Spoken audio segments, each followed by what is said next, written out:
Can you both say your names? Cholena, Nuesawan. Anna. Okay. And can you tell readers and listeners what's going on in this settler colonized, stolen Shinnecock territory? So, Akwe, Cholena Nuesawan Kai. My name is Cholena, and I'm from the Shinnecock Nation. And we are the original stewards of this land, of the Southampton territory. And our land actually was from further out towards the west, over the canal in the Hampton Bays area, and then all the way over to Wainscott. And then from there on are the Montauk people. So the Shinnecock are the original, this is our original territory, and our reservation is actually located on a piece of our original land, so we're pretty lucky to have that. We still have our resources available, and we're learning to, be reconnected to those resources and use them for our, our development, our economic development. So we're learning those ways, and we're hoping to continue to bring that up. We do struggle.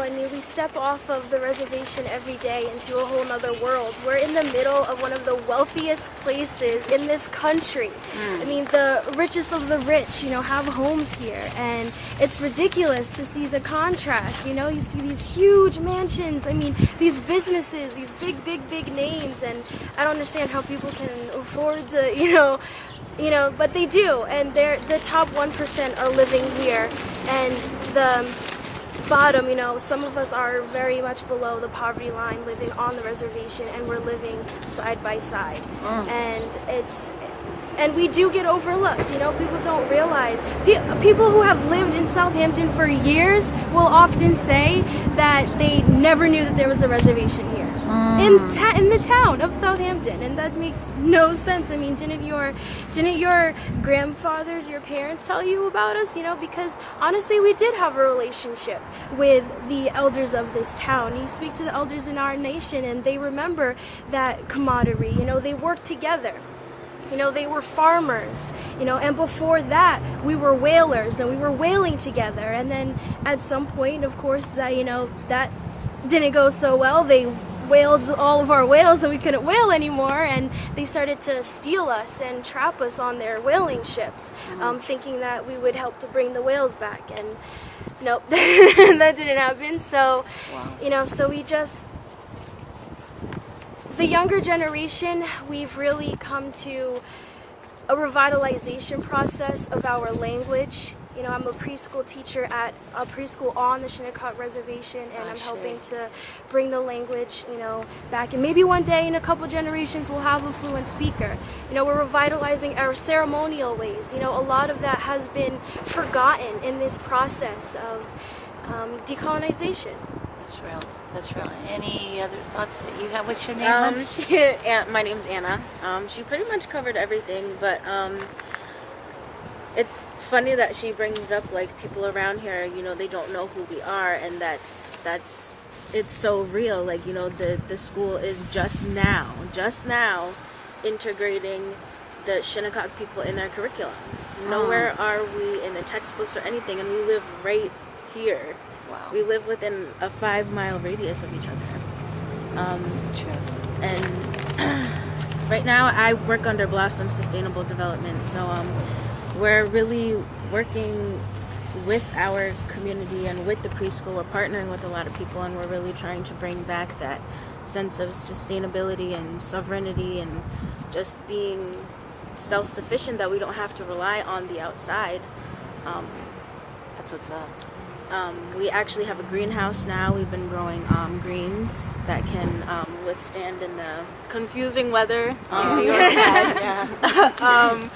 But we have a greenhouse. The kids actually came down last week, and they learned the plants that we're growing in there. They learned what we will be planting, and they got to water the plants, and then they're coming back tomorrow actually to plant sunflower seeds. And then we have the community garden going too, and the community garden, the preschool that she works at actually has a plot in in the community garden. So they'll be the in-house cook will be preparing their meals with everything that the kids grow. Right on.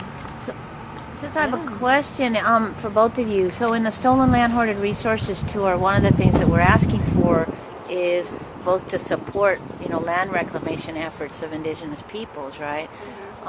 But also reparations, community reparations. And it strikes me that, I'm sure you heard about recently, some folks have actually gave 700 acres to a tribal nation back in California. Oh wow! Right.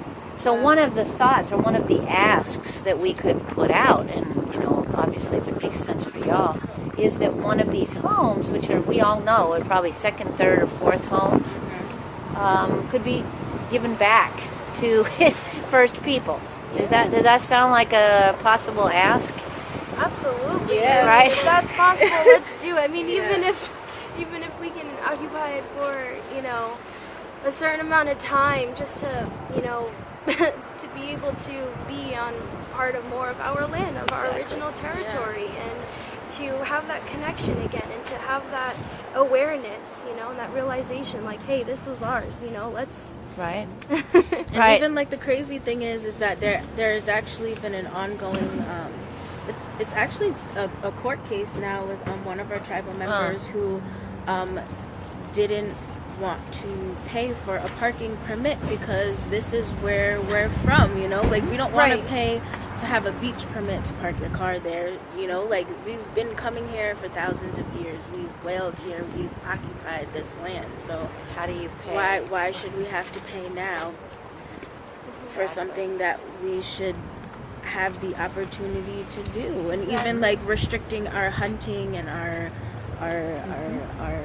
right to collect shellfish and just There's so many crazy. levels. Just we're so restricted, and that's our right.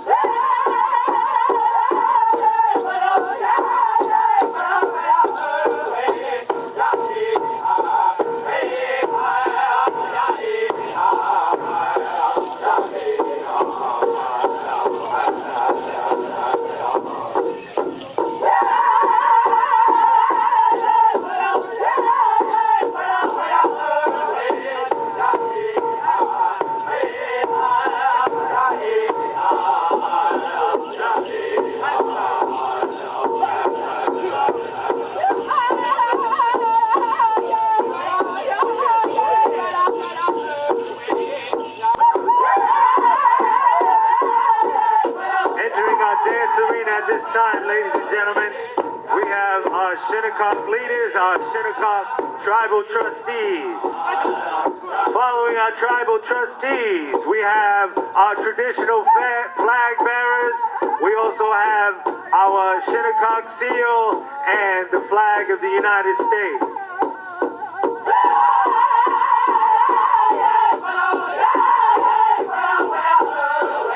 Following our staff carriers, we have our head dancers, and we also have our royalty, our powwow princesses.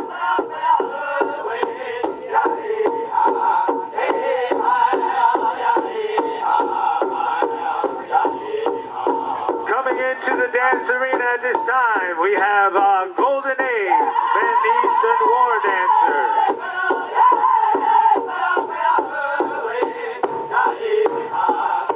Following our Golden Age Eastern War, we have our Golden Age Men Traditional Dancer. We honor them as they dance into the dance arena.